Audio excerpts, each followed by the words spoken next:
মাননীয় যে উপদেষ্টা আসিফ নজরুল সাহেব উনি বলেছেন যে 15 দিনে তদন্ত, 90 দিনে এর বিচার। আর একজন ধর্ষণকারীর সাথে কিসের বিচার? এটা মামলা হেয়ারিং হবে, তারপর সে আপিল বিভাগে যাবে, আপিল হবে, রাষ্ট্রপক্ষের উকিল আসবে। যদি ধর্ষণকারী এর টাকা পয়সা থাকে সে পার্সোনাল উকিল ধরবে। আর যদি তোমার হচ্ছে যেই ভুক্তভোগীর পরিবারের হাতে তোমার যদি অর্থ না থাকে সে রাষ্ট্রপক্ষের উকিল ধরবে। এখন রাষ্ট্রপক্ষের উকিলের হিসাব হচ্ছে তার কাছে যদি সে যদি টাকা খরচ করতে না পারে ভুক্তভোগীর পরিবার, তাহলে সে বিচার পাবে না। আর যে ধর্ষণ করেছে সে যদি টাকা খরচ করতে পারে তাহলে সে বিচার পাচ্ছে।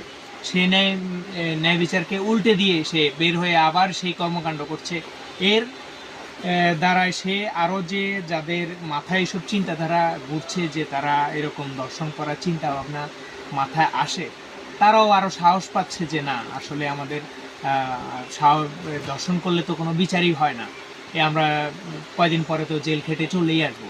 তারপরে আবার তারা সাহস পাচ্ছে। এর শাস্তি হচ্ছে যদি তদন্ত সাপেক্ষে যদি পাওয়া যায় যে না, একজন লোক সুনির্দিষ্ট স্পষ্টভাবে তার প্রমাণ পাওয়া যায়, মিলে যে না সে দর্শন করেছে, তাহলে তাকে সরাসরি পাথর নিক্ষেপ করে মেরে ফেলতে হবে, কিংবা তাকে জনসমক্ষে গুলি করে মেরে ফেলতে হবে, আর নয়তো ফাঁসি দিতে হবে। মাননীয় যে উপদেষ্টা আসিফ নজরুল সাহেব উনি বলেছেন যে 15 দিনে তদন্ত, 90 দিনে এর বিচার। আর একজন ধর্ষণকারীর সাথে কিসের বিচার? এটা মামলা হেয়ারিং হবে, তারপর সে আপিল বিভাগে যাবে, আপিল হবে, রাষ্ট্রপক্ষের উকিল আসবে। যদি দর্শনকারী এর টাকা পয়সা থাকে সে পার্সোনাল উকিল ধরবে। আর যদি তোমার হচ্ছে যেই ভুক্তভোগীর পরিবারের হাতে তোমার যদি অর্থ না থাকে সে রাষ্ট্রপক্ষের উকিল ধরবে। এখন রাষ্ট্রপক্ষের উকিলের হিসাব হচ্ছে তার কাছে যদি সে যদি টাকা খরচ করতে না পারে ভুক্তভোগীর পরিবার, তাহলে সে বিচার পাবে না।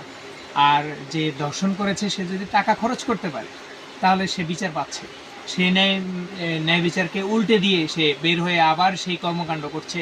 এর দ্বারায় সে আরও যে যাদের মাথায় এসব চিন্তাধারা ঘুরছে যে তারা এরকম দর্শন করার চিন্তা ভাবনা মাথায় আসে, তারাও আরও সাহস পাচ্ছে যে না, আসলে আমাদের দর্শন করলে তো কোনো বিচারই হয় না, আমরা কয়দিন পরে তো জেল খেটে চলেই আসবো।